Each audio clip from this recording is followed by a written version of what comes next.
Okay, Ethereum right now is going absolutely insane. And if you've not really been paying close attention, let me tell you right now that some announcement has just been made that they're basically going to try and buy about $30 billion worth of ETH.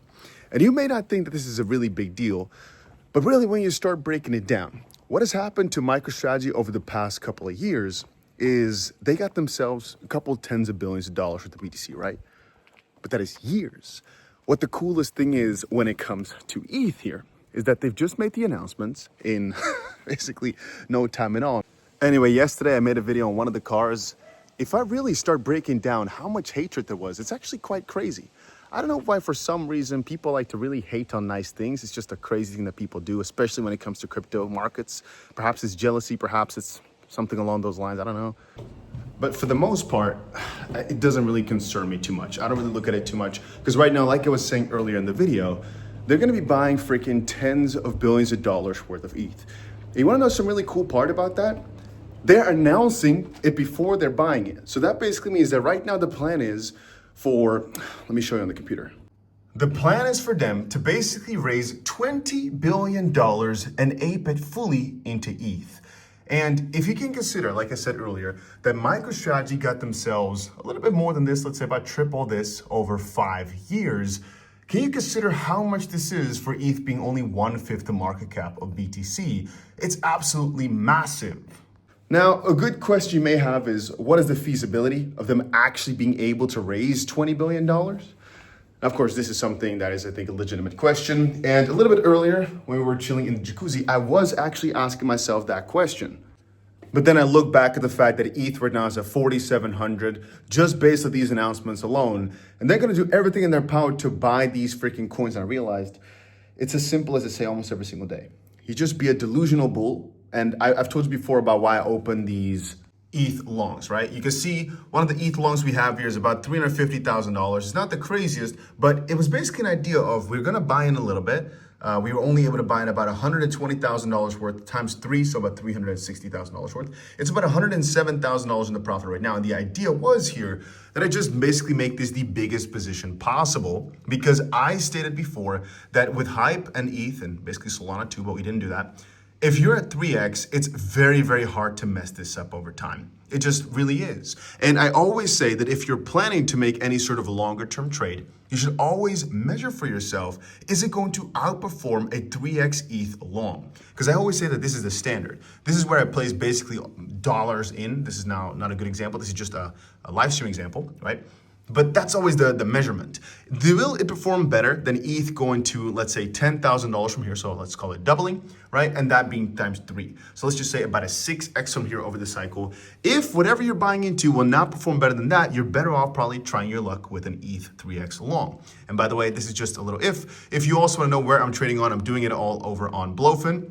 There's a platform link right there. Or with the bots, it's all like automatic trading. It's there over on Payonix, which of course all is doing really, really good right now as well. We are probably like maybe, I don't know, a couple $100,000 in the profit over the past couple of weeks. It's been doing really, really, really well. I love scrolling through here sometimes. You know, the XRP bot being in 130% profit, $66,000. The BTC bot, $31,000 up or so.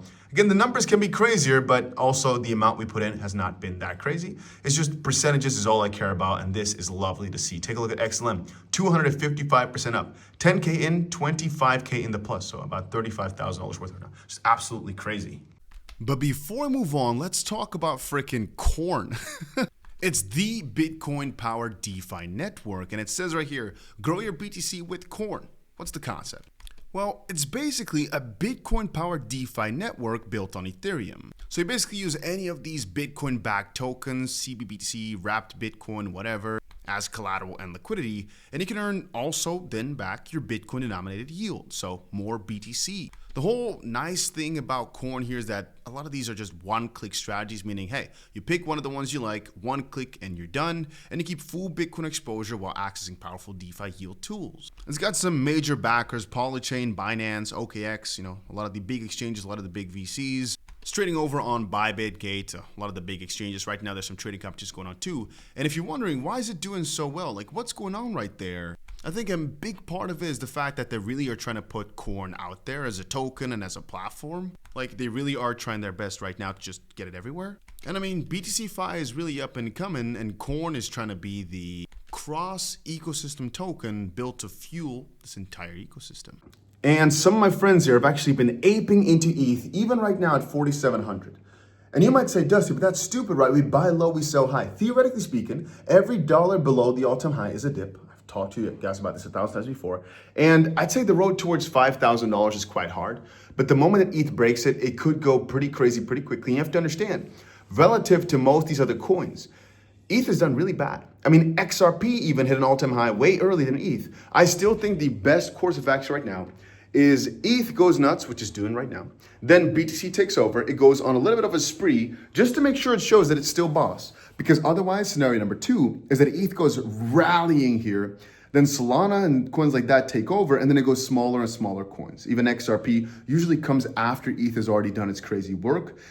And perhaps ETH just breaks $6,000 here over the next 2 weeks or so. If it does, without Bitcoin breaking heights, I personally see that as the end of the market nearing. Hey, I did talk a ton of times before that I think the all-time high will come between August of this year and January of next year. Right now, if you've been watching the channel for at least 1 week, you've probably seen me say this like at least 2 times.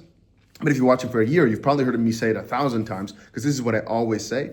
And obviously we are in August, right? We're almost at the middle of August here. It's coming to a point where it is going to end. But as it currently stands, it feels like it will still take at least another 3 months.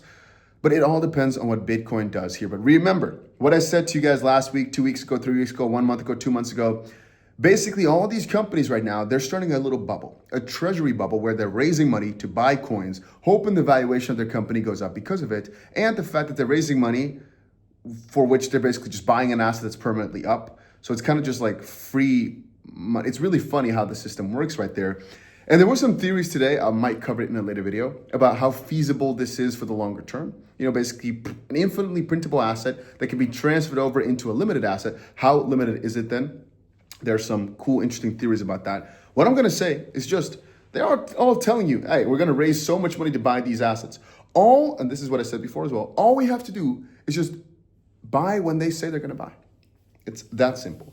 If $20 billion worth of ETH are going to be bought, all we got to do is just be there before them because they're going to pump the price. Now, you may say, yeah, but if everybody's thinking that way, the price goes up if everybody thinks that way. If everybody thinks, oh, I'm going to be there before, well, regardless, they're still going to buy $20 billion worth. There's a very low probability that if these guys continue to buy like these madmen, that the price can still actually go down, even when they're raising just this much money. Also, because if it works for them, you'll see many copycats follow along.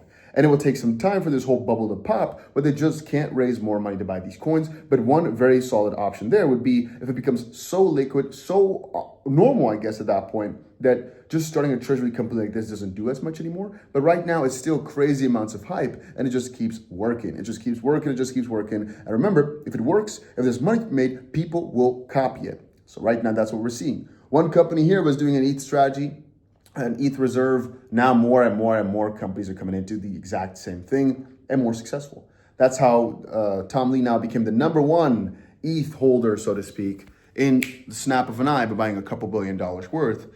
But probably in the next few months, all of a sudden somebody could beat them because they take the same freaking game, but they play it way harder. Again, I'm not 100% sure somebody will attempt it. Maybe he's going to be the #1 forever, just MicroStrategy, but then with ETH. But damn, right? So if you're wondering, that's what's going on. People are FOMOing in because, well, it worked for Bitcoin every single time. Bitcoin right now is at an all-time high, right? And so people are expecting that this will also work for ETH, especially because the amount that they're buying relative to what's happened with Bitcoin, it's actually pretty freaking ridiculous. And the biggest question you might ask is, what coins are next? Which reserve companies could be playing this game next? It's interesting because every single coin that they've done this for has gone pretty crazy. But theoretically speaking, this also might move Ripple from being seen as a bad actor for holding so much XRP to just being a thought leader in that sense, being one of the first to do it that way. Instead of, but it depends on some stuff. But anyway, that's a really interesting announcement for today. That's the most important thing that's happening by far. And yeah, I just buy every single day, like I always say. And every single time thus far it's worked. I know people keep saying, Dusty, you're yapping. Really break it down. What can I say? All I can say is I'm buying like a freaking madman. The strategy is buy and don't really think about what anybody else is saying. So many people like to hate on you or they'll say you're stupid. You see now from the videos, it doesn't matter what anybody says. We're doing really, really well. I've told you these are the best days I've ever had in any regard because the market's moving up. And people find it, yeah, but XRP. If you can't make it work with these type of moves on XRP, it's going to be more and more difficult for you over time. But all I'm saying is we've still got time. Things are not that crazy yet, and it's a benefit. It's a privilege. Start acting like it. Not financial advice, by the way. Nothing here. No guarantees are made. Just my thoughts.